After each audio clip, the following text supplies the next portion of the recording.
Children should unquestionably have the fundamental right to live. Every child carries the potential for growth, learning, and contributing positively to society.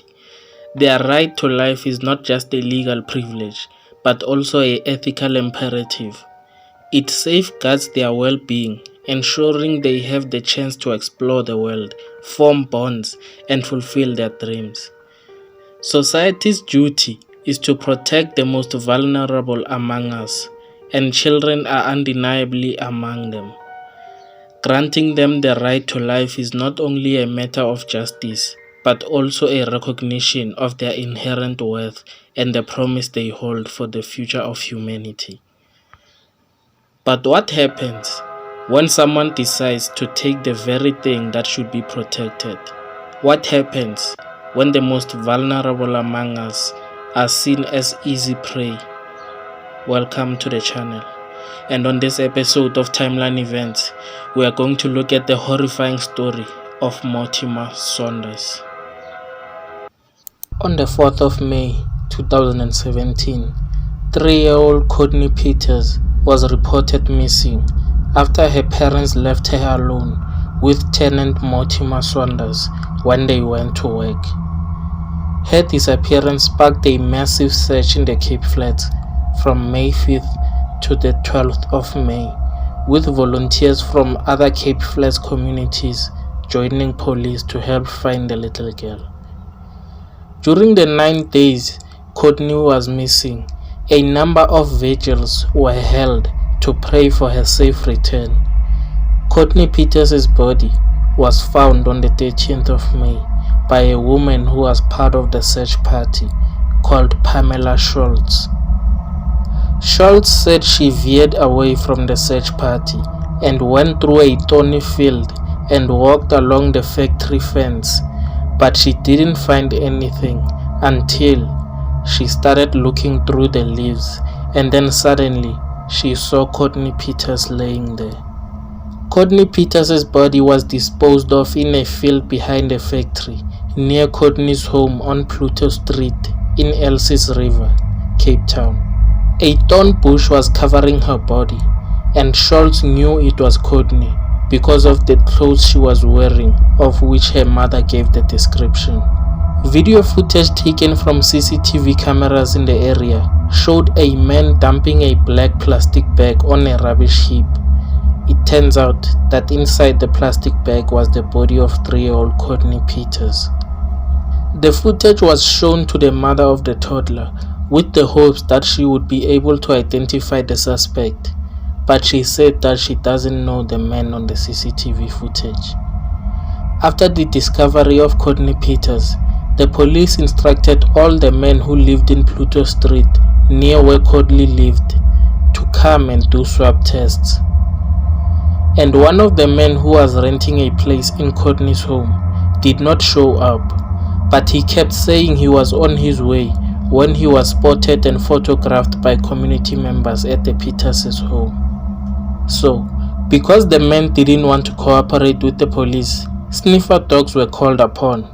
On the 14th of May, Mortimer Saunders, the man who rented a room in Courtney's family home, was arrested for Courtney Pieters' murder after police received an anonymous tip-off.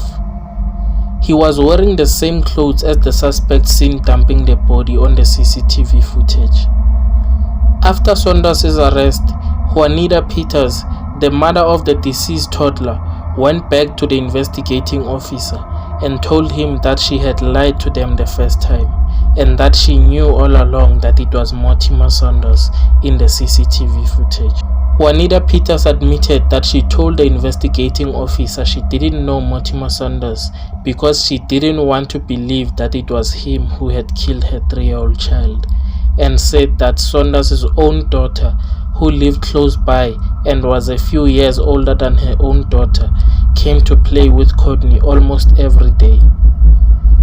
Some of the members of the search party revealed that Mortimer Saunders was also part of the group looking for the little girl, even though he knew exactly where Courtney Pieters was. On the 21st of August, Courtney Pieters' funeral was held, and hundreds of people from all over Cape Town came out to support the family and pay their last respects to the little girl. The case of the little girl made headlines throughout the country. That former South African President Jacob Zuma went to visit the Pieters' family in Elsies River and even built the family a brand new house to help them get a fresh start.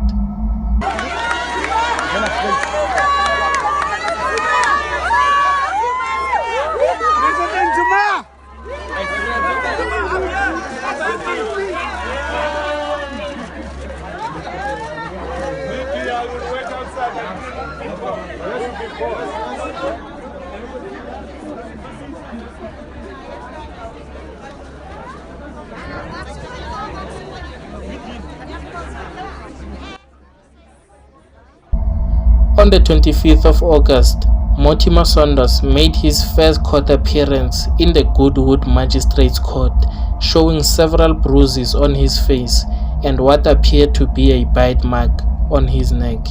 His court case was postponed to be transferred to the High Court. On the 14th of May 2018, Saunders went on trial for rape and murder, exactly a year to the day he was arrested. Courtney's tombstone was unveiled on the same day. On the 28th of May, Mortimer Saunders pled guilty to murdering Courtney Pieters, but denied that it was premeditated. He says he fed her ant poison to make her ill and choke her when she started. To Cape Town now, where Mortimer Saunders has pleaded guilty in the Western Cape High Court to the murder of 3-year-old Courtney Pieters, but he insists it was not premeditated, also denying raping her. Saunders said that he gave the 3-year-old a drink mixed with ant poison. However, Courtney refused at first, and then she drank it eventually. He said that he was angry at the toddler who woke him up in the morning to watch TV in his room. And he said that he was also irritated at Courtney Pieters' mother and used her daughter to get back at her. Mortimer Saunders penned a letter of apology to Courtney's parents and family members after a year since his arrest. It seemed as if he was just trying to do damage control, because why did he have to wait 12 months to show remorse? He also apologized to the community of Elsies River for his crimes against the little girl. Juanita Pieters received the apology and forgave Saunders. I believe she had a close friendship with Saunders, as they did live in the same home. On the 8th of June, forensic analyst Lutando Tia testified that he had matched semen from Saunders to samples that were collected from Courtney Pieters' body. On the 12th of July, the cause of Courtney's death was officially revealed in court as asphyxia through smothering or strangulation and/or poisoning. According to pathologist Professor Johan Dempers, the toddler sustained external blunt force injuries to her face, torso, and limbs, and there were signs of pressure to her neck as well as injuries to her genitals. On the 30th of August 2018, Saunders' lawyer shocked the court when he denied that his client confessed to murdering the 3-year-old. And on the 5th of September, Judge Pearl Mantame closed the case after defense counsel Monica Leeds refused to let his client testify.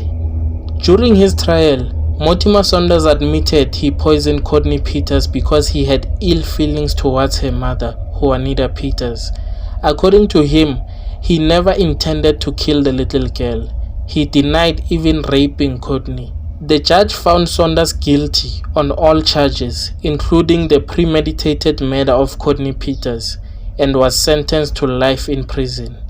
He was also found guilty on rape charges of the toddler and received another punishment of life in prison. The judge rejected Mortimer Saunders' reasons for murdering the little girl to get back at her mother, and said that he had abused his level of trust as he was friends with the father of Courtney Pieters. The judge said that the crimes of Saunders were motivated by lewd and selfish reasons. Looking back at this chilling case, we can say one thing for sure about Mortimer Saunders. He didn't care at all about the consequences of murdering little Courtney Pieters. Even during trial, he didn't want to take a stand to show remorse to the family. He even had the nerve to try and look for her when she was reported missing, knowing exactly where she was. Even when he pled guilty to the murder, he denied ever raping her or that he planned the murder, even though the evidence suggests otherwise.